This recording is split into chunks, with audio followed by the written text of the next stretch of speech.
Welcome back to Good Morning LaLa, and we're so excited to celebrate Hashtag Wealth Wednesday with an empowered woman right here. Mel Wells, she is an author, speaker, and she works primarily with women, helping them find a healthy relationship with food. I needed you when I was young. I'm so glad that you're doing the work for so many of us out there. Thank you so much. Yeah, to be honest, every time I am in a space where I'm getting to help women, I'm always thinking like, this is what I needed back when I was really struggling. And so thank you. That's exactly like why I do this. I know. Yeah. I'm so excited. So we obviously have Nick Pigeon as our dear friend, and we have so many incredible empowered women, but we want to hear about what you're doing. You have Bali retreats, you do all kinds of summits, you have a self-love summit. Tell us a little bit about everything that you're up to. Yeah, well, obviously I have these 2 books out.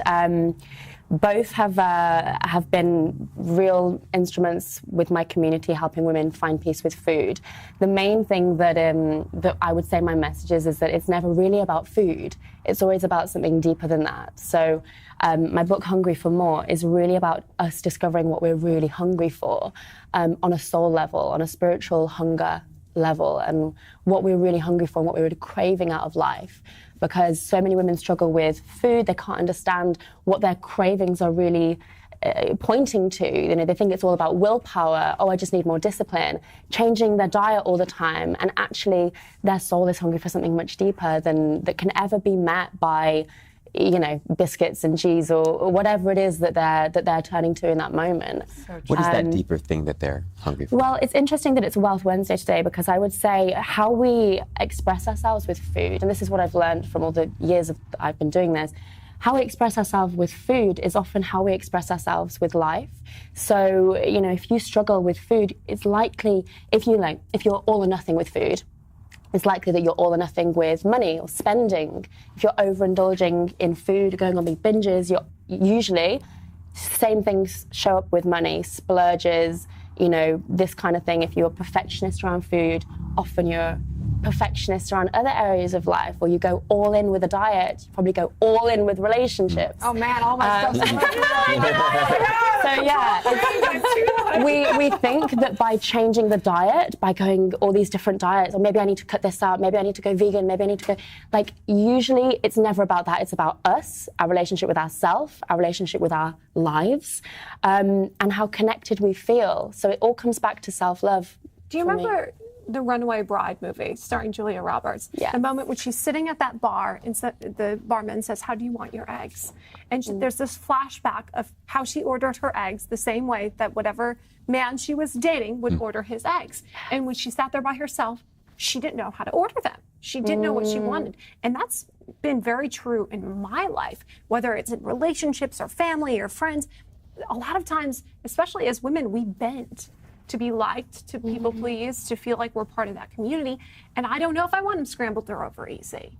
But that's interesting, because it's not really about, for me, restricting or controlling, but it's being accepted. So then it's really nothing to do with food. It's about people pleasing, or just like that longing to fit in and feel connected to others, which is something that we all have. But I saw it through the food. Yeah. And when I saw Julia Roberts do that, I thought, oh, that makes so much sense. If we're able to practice extreme self-awareness around our patterns with food, it can actually take us on a real, incredibly personal and spiritual growth journey. It can be the doorway to really understanding our own patterns, our own behaviors, and our own relationship with ourselves and our life. So, it's for me, it's absolutely been a gateway to personal growth, personal development.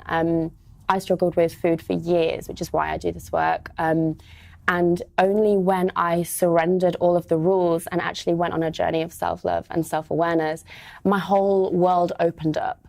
I started noticing things, being able to shift patterns, but I wouldn't have got there had I not recognized that something needed to change around my mindset and psychology when it comes to food. It's so beautiful, and that's been my experience too, even though I'm a guy, that, you know, at the root of all of these other problems, whether they're money problems or health problems, that there's things are all symptomatic of a lack of self-love or self-connection or soul connection. how would you recommend people solve for that at that causal level, the lack of self-love they feel, the lack of soul connection they feel? Is there any practices, are there any approaches that you would recommend? Yeah, I mean, the way I share this and the way I teach this is think about how you show up in relationships and what you value in relationships. You want trust, honesty, loyalty, commitment, quality time, communication. So the way that I teach self-love is basically about getting into a relationship with yourself and all of the qualities that you want or that you think you deserve in a healthy relationship. Practice exactly those qualities with you. People talk about that all of the time. Oh, be in a relationship with yourself, date yourself. How do you really do that? Because people just say that. What do you actually do that, to embark on that journey with yourself? Well, for me, it's about really listening to my gut, really listening to how I feel in each moment and not saying yes just to please others. You know, really honoring myself and my needs. I spend time by myself, not like so much that I'm like isolating myself, but I will often say, you know, I'm not going to do that because I need to honor myself. I need to take myself out for a meal, or I need to, you know, have my little practices that really nourish me. And I always find that when I'm giving to myself, I can then give to others in such a more nourishing way, like really give from the overflow rather than giving and giving and giving until you have nothing left. Right. And I see this a lot. This happens with mums especially, because we have this kind of, I'm not a mum, but I work with a lot of mums that have this martyr quality that's just like, I have to give everything to my children, and they're doing it from a place where they don't know how to give to themselves anymore. So then they ask themselves, who am I apart from a mother? And so like, I really want women to feel empowered enough to have their own lives separate from their partners, separate from their kids. And I really believe that when we have that, we can show up in such a better way for everyone around us. Right, so true. And we're talking about how, you know, Dalai Lama said that the women of the West will save the world, but we have to save ourselves first. So women out there, you know, maybe there's someone struggling with a real eating disorder, and we know that please seek help from your doctor, get, you know, treatment if you really need it. But what would you say for someone who's afraid to take that leap because they're afraid to, you know, give up the struggle or the control around food and gain that weight? For me, I had to be okay with gaining weight to move past that wall, to be able to go into the self-love. I had to be okay with worst case scenario. Just because the pain was so great in my dysfunction that I had to go through that wall of fire. What do you tell people how to go through? What would you say how to go through that wall of fire for them? I had the exact same experience. I think you will change when the pain of staying where you are is greater than the pain of change. When I made that decision, it literally felt like I was jumping off a cliff, and you have to be willing to let your old self completely die. It literally is like a death of your old self. And have that vision of where you're going and how you want to feel. For me, like, I didn't realize that how I really wanted to feel at a soul level was free. But what I was doing was choosing more control, more rules, more restrictions, thinking if I get all the control sorted, then one day I'll finally be free. And it doesn't work like that. You just trap yourself more and more and more. And when you choose freedom and you ask yourself, okay, if I want to feel free, if I want to feel at peace, what can I do today that will make me feel free? What can I do today? And for me, that meant, I literally went cold turkey on everything that I was doing. I chucked away my scales. I literally tore up my entire rule book, got rid of all of the things that triggered me, and I just went straight in the deep end.